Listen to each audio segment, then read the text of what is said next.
The information in this podcast is current on the day of recording. It is general advice only and does not take your personal situation into account. It may not be suitable for you. Participants in this podcast may also own the stocks discussed. For a full list of current recommendations and stocks owned by staff, members of Intelligent Investor can visit www.intelligentinvestor.com.au.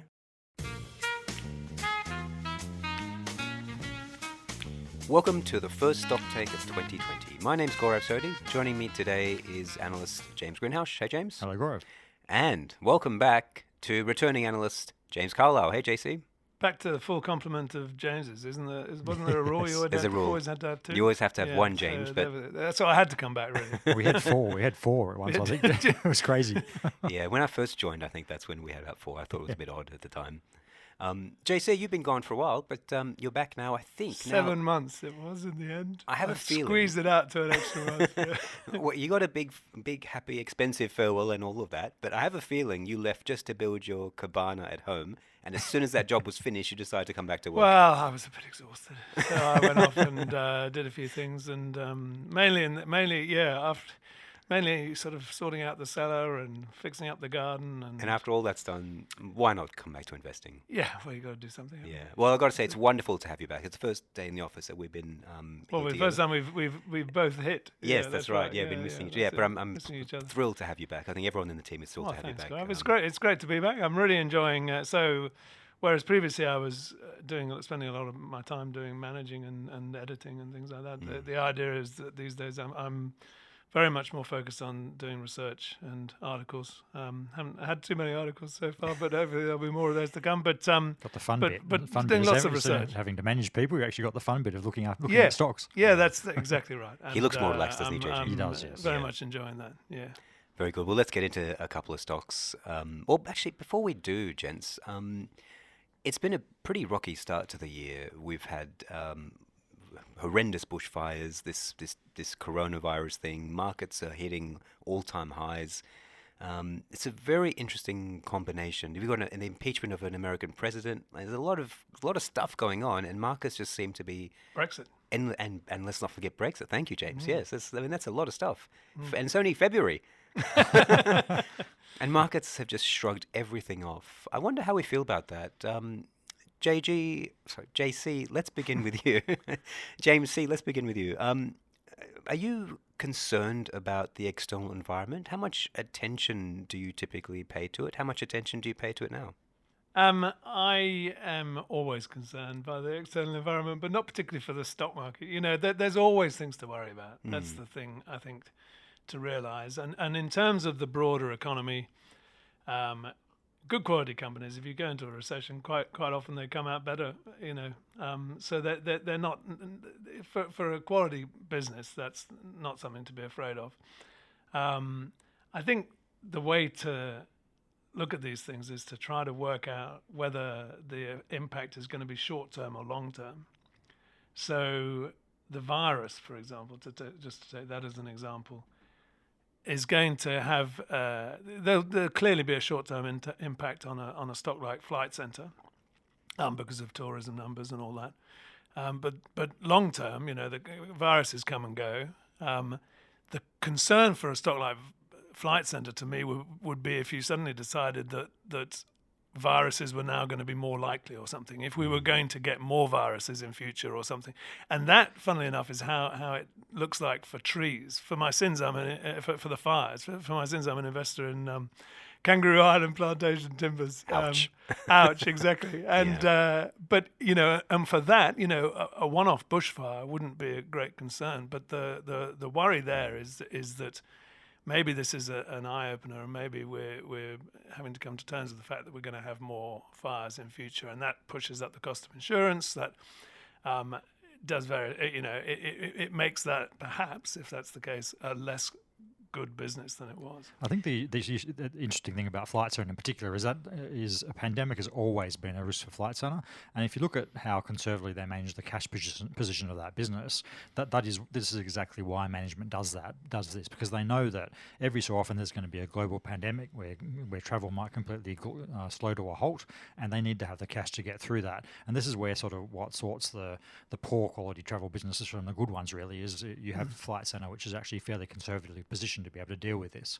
So that's sort of what, while I think, Flight Centre's always had this risk, that Flight Centre's more likely to get through this than some other less well capitalised travel companies. Yeah, and when you get these shocks, and some businesses are not well positioned so that the shock can actually knock them out, then that's going to be a concern. But I suppose the key is to look at all this on a company level rather than a broad economy sort of level, and work out what the impacts will be on specific stocks. I think why I'm probably more concerned this time round is that the share market's valuation this time round is it's almost disconnected from what's happening in the real economy, and it's more correlated with what's happening in sort of central bank worlds.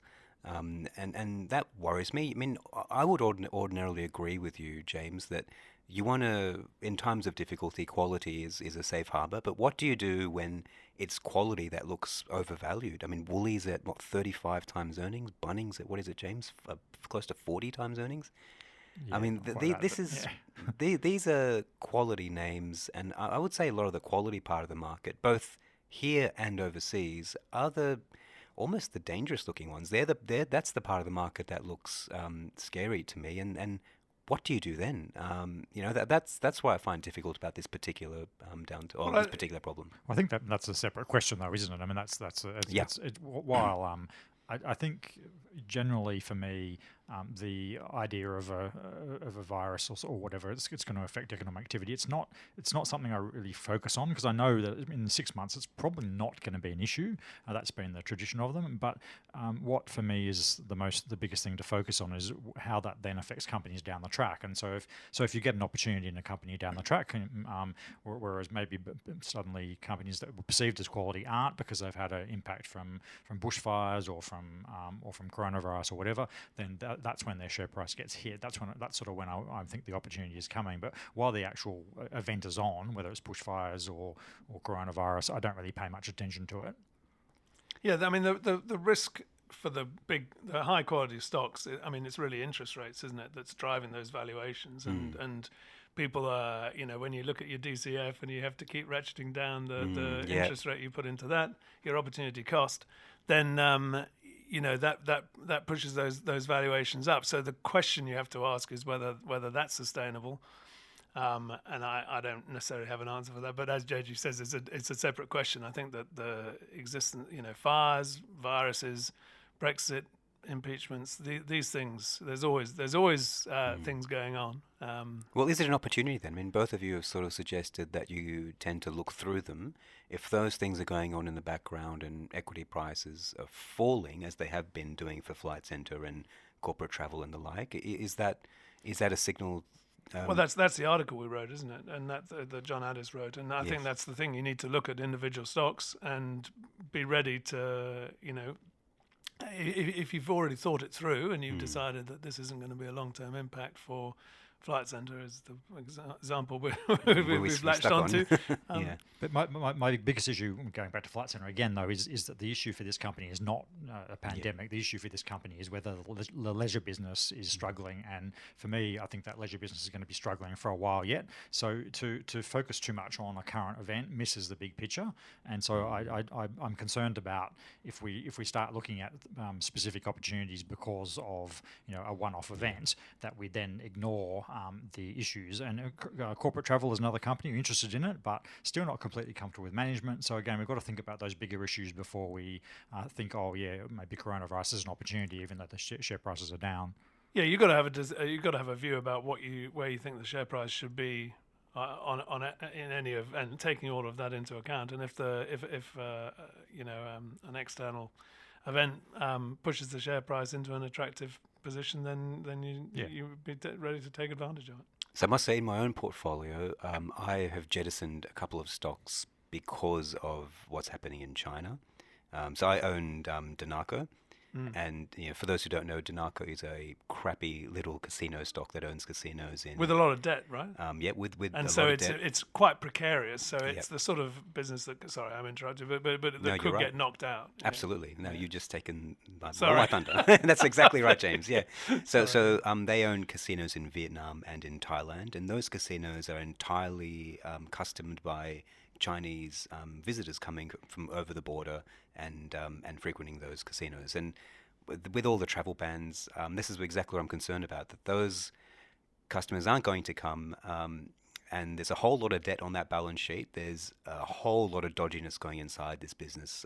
We bought it very, very cheap. I made good money on it already, and I just figured I don't need to take this risk, and I've sold. And I feel as though I feel dirty about it because I feel as though I've sold into a panic, but at the same time, it's a sort of scenario where I'm happy to bank profits and not take the downside. Yeah, stocks which, stocks can be affected by panics if they're not well capitalized. Yes, and, that's right. If they're Yeah. on the edge already, then Yeah. then the panic can be what pushes them over it. Yeah. So balance sheet strength sounds like the one thing you need to hang on to at this time. Yeah, I think for sure. Like, I mean, you wouldn't want to own Virgin, I think, at the moment. Not that we would ever, because Virgin looks like they're troubled. In trouble already, yeah. that's- Whereas that's- Sydney Airport yeah. is not going to Yeah, be and Qantas is gonna survive. affected. And Qantas, yeah. I mean, there is an assumption here that everything goes back to normal. There have been the odd case of external events that have actually changed the norm, and I don't think anyone is really thinking in those terms. So, for example, in China, where there was a milk scandal with infant milk, people for years just stopped buying, and still now, 10 years after the fact, stopped buying Chinese-made milk and paved the way for the Australian milk industry to become what it has become today. Is there a risk that people's travel habits or interactive habits start to change because they fear contagion? I mean, this is seared into the Chinese people's memory now. The entire economy has shut down. It's got to make a difference, James. I don't think so, because we've had this in the past, and people, these numbers recover pretty quickly. But like I say, I think that has happened for fire risks, because Yes. I think this has really caused people to think of what might happen in the future, and whether these big fire events are getting more regular. And I think the realization is they probably are. All right, let's move on to a couple of specific stocks. We covered A2 Milk for the first time, and I was actually I didn't really know what to expect. I wasn't looking for a decent. Well, I knew it was going to be a good business, but I didn't think it'd be an interesting one. And what I found was a super interesting business. This is a company that's done remarkably well for a long time.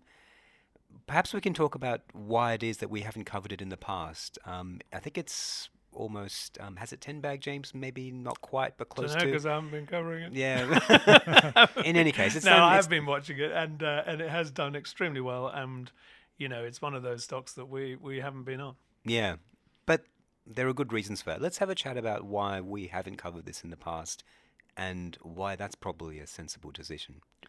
I just think it's from my perspective, it's one of those stocks that it just falls outside of our sweet spot. It's been highly valued for ages. It always looks highly valued, and the reason for that, is that it has this great brand, I think, and that's just a very difficult thing to invest on. Some people can do it. Some people have done it. Some people have been on A2 Milk the whole way, and well done to them. But picking brands that are going to do well and paying high prices for them is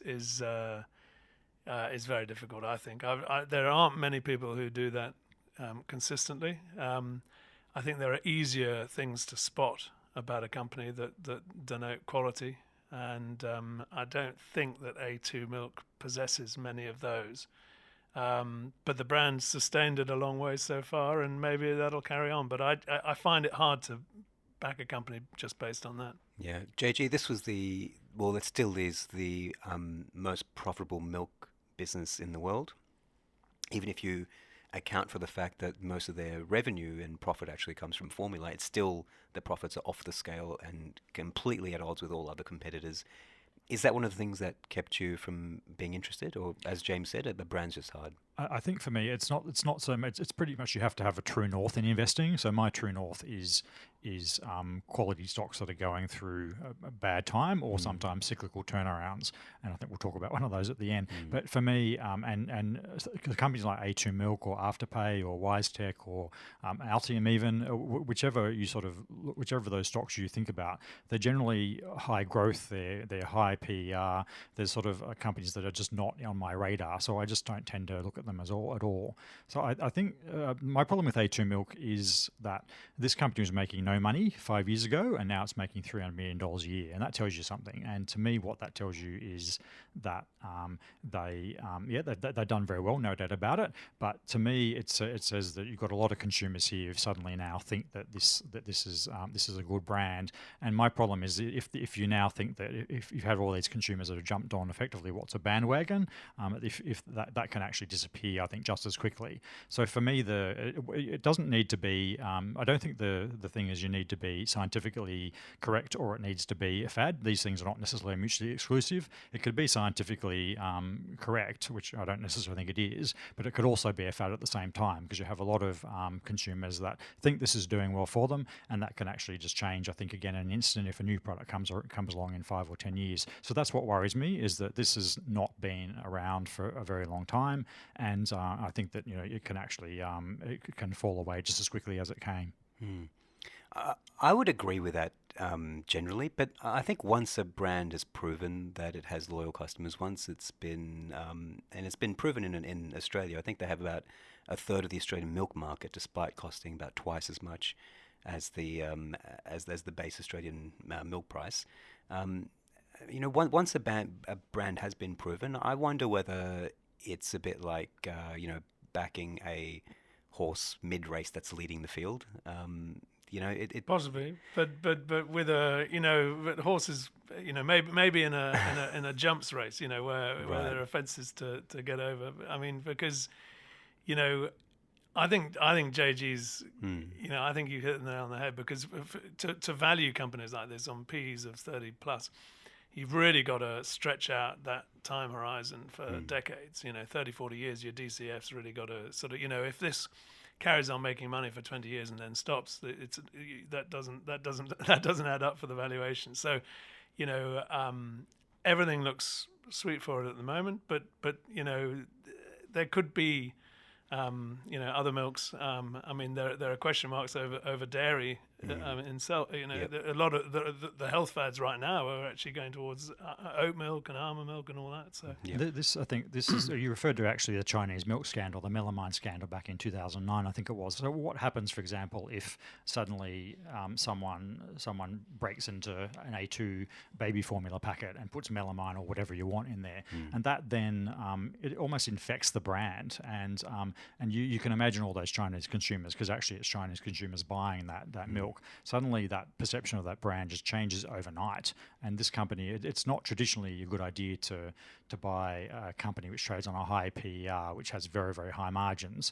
And I mean, I just worry about that price premium. And if you want to buy A2 milk formula, you're paying a 30% premium to Bellamy's, you're paying a 50% premium to Nestle, and I just wonder if at some point that brand is going to be damaged, or people are going to move on to the next thing, because I mean that's what happens. Brands change and evolve over time, and currently A2 milk, everyone wants it because it's supposedly people perceive it as a good health product, but that can change. I mean, there might be something else down the track. There might be some new we can't perceive at the moment what can change in this industry, and that's my problem, is that you have something that was making no money 5 years ago, is making 300 million now, is almost by definition a fad, and whether it's scientifically or proven or not. So those consumers that were once buying it, that are buying it now, in 5 years it might be something else, and it worries me that won't be A2. Yeah, I hear what you're saying, and I don't disagree, and I don't doubt that it is a fad, but fads can become the norm and catch on as well. Every great product began as a fad and just became the norm, ingrained. I tend to think of it more in probabilistic terms. From where it is today, it's a $10 billion business today that earns most of its revenue from milk in Australia and from formula in China. They've just entered the American market, which is 10 times larger than the Australian market. They have all their distribution sorted there. They've incurred tens of millions of dollars of bottom line costs. So there is upside if they can actually replicate what they've done in Australia over in the US. And if they can't, then your loss can only go down to zero, but your upside can be vast. This could be a $50 billion business in 10 years' time. And I just think with those sort of payoff profiles, it might be worth putting a small percentage into a portfolio. These are the sort of things that can really add a bit of spice to one's portfolio if they do work. And I acknowledge that there's no certainty about it working, but I like to look at the upside and downside of a position, because it leaves your imagination to do some of the work, and some of the great returns are a result of just thinking about what can happen and what if. And it does mean incurring losses and taking a hit from time to time, but it's those sort of investments that can really give a big boost to your total returns. I don't disagree, and that's a difference in style. But that's a difference in style. Yeah, that's right. Yes. To me, the probabilities here are not that buying something on a high multiple with high margins is going to do good returns for you. To me, it's more likely the other way, and I don't disagree that it could do okay, and I can see quite good reasons why the stock might double in the next 2 years.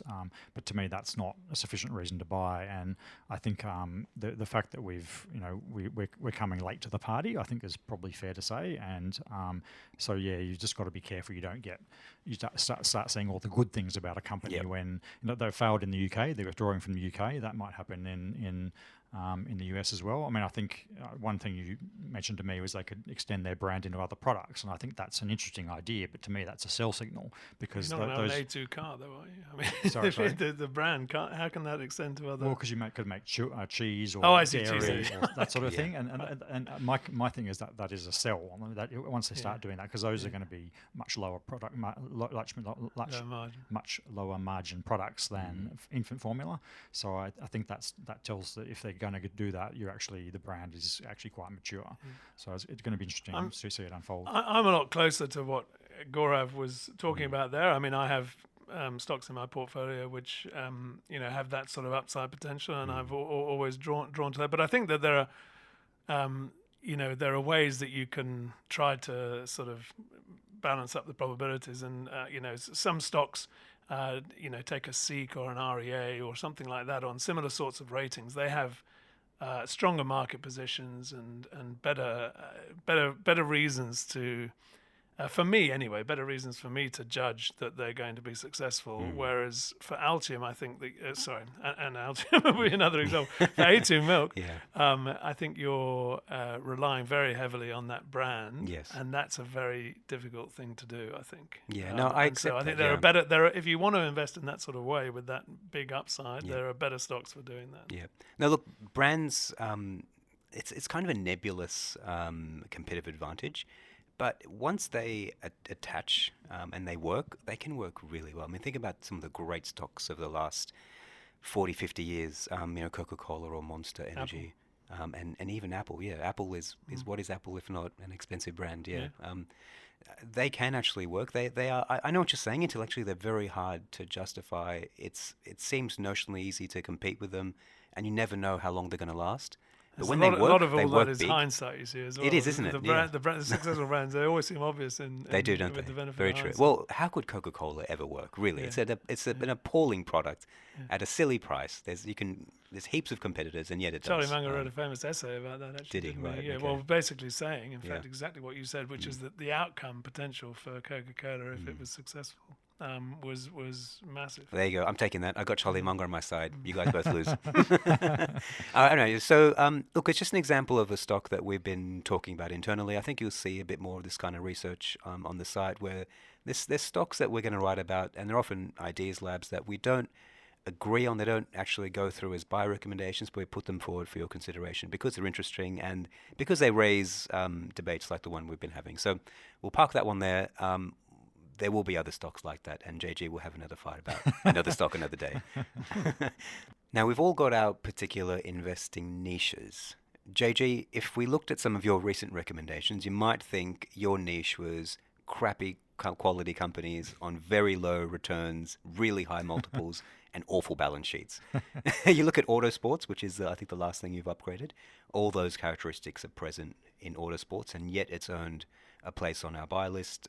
We tried to buy it for the portfolios, but couldn't get liquidity through. And it got, I think, universally put through the Dragon's Den. I mean, explain to us how a company that has all those black marks against its name actually gets high praise from the team. Sure. Autosports is a luxury car dealer, and as you sort of alluded to, they generally operate on fairly low margins. And as a general rule, we steer away from retailers that operate on low margins, and we also steer away from companies that have high debt. Now, I think the thing about autosports and car dealers in general is that these, while they make low margins, they're effectively, these dealers are effectively distributors for the manufacturers who don't want to get into the business of actually selling the car to the end customer unless they're Tesla, and so they don't really allow their dealers to earn much in the way of margins, but nor do they actually allow their dealers to ever go bankrupt, because that would be bad for the brands and so on. They want their dealers to actually make some money. So they tend to control what effectively all that means is that you tend to get some fairly low margins on the actual sale of these vehicles, but they don't move around too much. You know, the sort of net profit before tax margin might be sort of 2.5%, 3%, but even in downturns, they don't tend to get crunched that much. And they do tend to produce sort of reasonable cash flow, and as I'm sure we all know, we've all met or know of fairly wealthy car dealers, so we know that this business can be a good one because people do make money out of it. And that was actually the thing that struck me most when looking at this. When going through the accounts, I could not square that circle. The accounts looked horrendous, and I knew where my parents live, there's 2 car dealers who live there, and they live on the biggest house on the street. So I know that these guys are super wealthy, and I just couldn't get those two together. Yes. And sometimes those anecdotal things, they're the clues. That's right. And I mean, probably if I hadn't have actually read what Buffett said, because Buffett bought car dealers in the US back in 2014. It hasn't bought any since, which is interesting. I don't know why. But so he actually says these businesses are they're high turnover. So they're a bit like supermarkets in a way. They're high turnover, but low margin. And because you can generally make fairly good returns on those sort of businesses. And so he sort of recognized that. And so I think that's been a bit of part of my evolution in why these are better businesses is what I originally thought. It's sort of this particular one, given where it is in the cycle and also what happened in 2019, it just seemed to be a reasonably cheap business. It's also a fragmented industry, so you're sort of getting this situation where these car dealers are able to buy other smaller operators and I think grow their share of the industry over time. So it all adds up to not the fantastic best business in the world, but one that's reasonable. And I think, with a little bit of cyclical upturn and a few acquisitions, I think it'll do quite well over the next 5 years. What amazed me was the lack of capital actually tied up into the business, because I would have expected that a large car dealership with lots of inventory on hand, they need machinery for servicing, it's pretty labor intensive and land intensive. I just thought there'd be a lot of capital tied up, and that's not the case at all. The actual returns on capital are quite good. Can you just explain how that's the case? Yeah, so some of the car dealers, so like AP Eagers, for example, own fair amount of property. Autosports doesn't. This is one of our concerns, is that the original owners of the business, the Pageant family, own the actual properties. So they don't have much property tied up in the business. But yeah, you're right. They don't have much property or much inventory. So what the difference with the inventory is that it's all financed by what's called bailment or floor plan finance. So you have this facility where the car dealers effectively provide rates at very low rates of interest to the dealers to have that inventory on their floor. And so once that car is sold, the loan gets repaid on that individual car, and it's not recourse to the actual dealer's business. So it just it's secured over the car. So any debt on the balance sheet, and when you look at these balance sheets, they look a bit scary, but pretty much the vast majority of the debt is related to this floor plan finance, which is really just an inventory financing mechanism. Yes. So that's the sort of thing you've got to take into account there. Doesn't mean they can't struggle in times of where interest rates are rising, or you get during the GFC when finance was hard to get.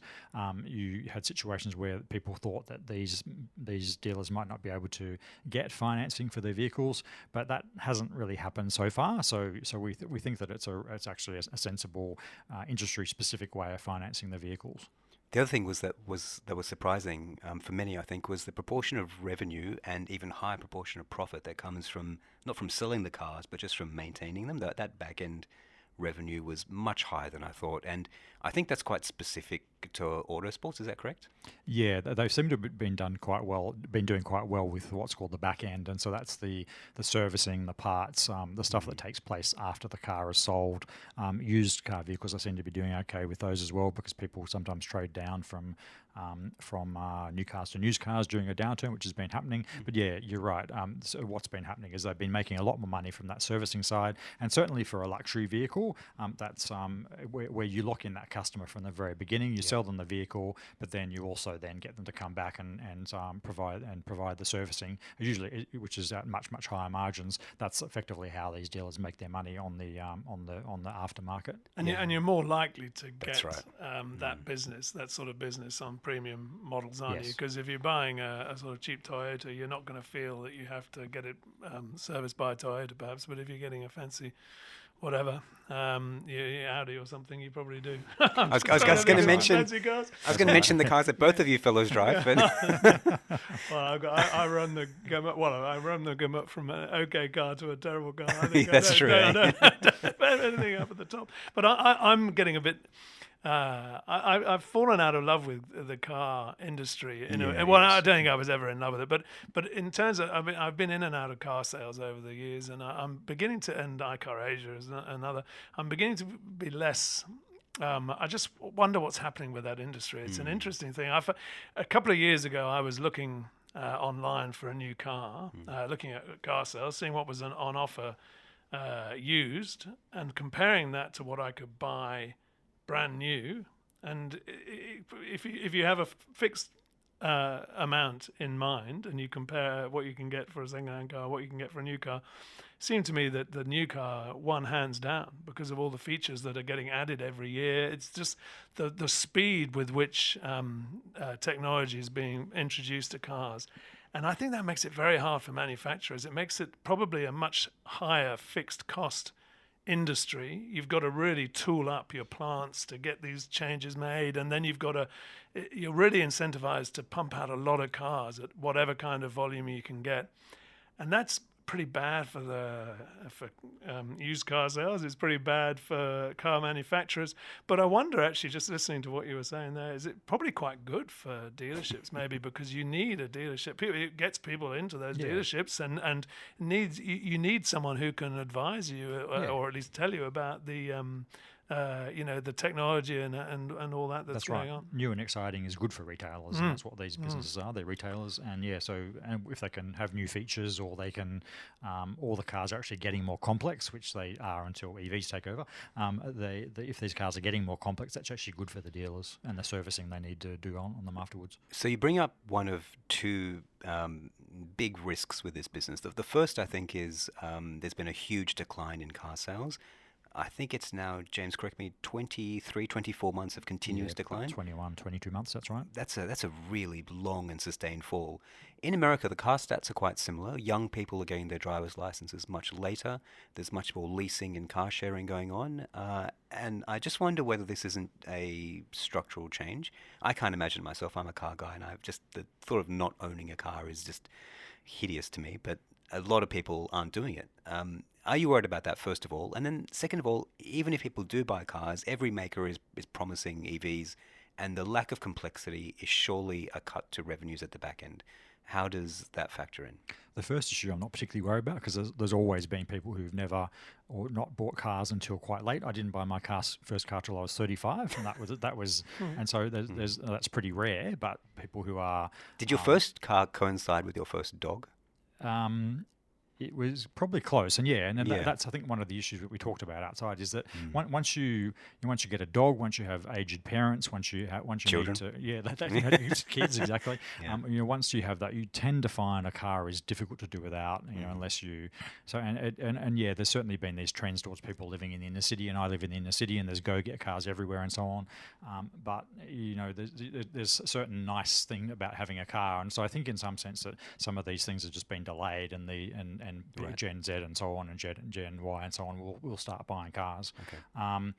And the second issue, the EVs, I am more worried about. And I mean, a member put on one of the comments, this is why I love the comments, is because she said, look, she's seen she's associated with a lot of doctors, and she's seen all the doctors buying Teslas. Yeah. And this is where I'm starting to think about this a bit more, because I'm thinking, well, actually, yeah, Tesla's share price has been rocketing, and so I think and all the car manufacturers, non-Tesla manufacturers, are sitting there scared because they don't want to do anything.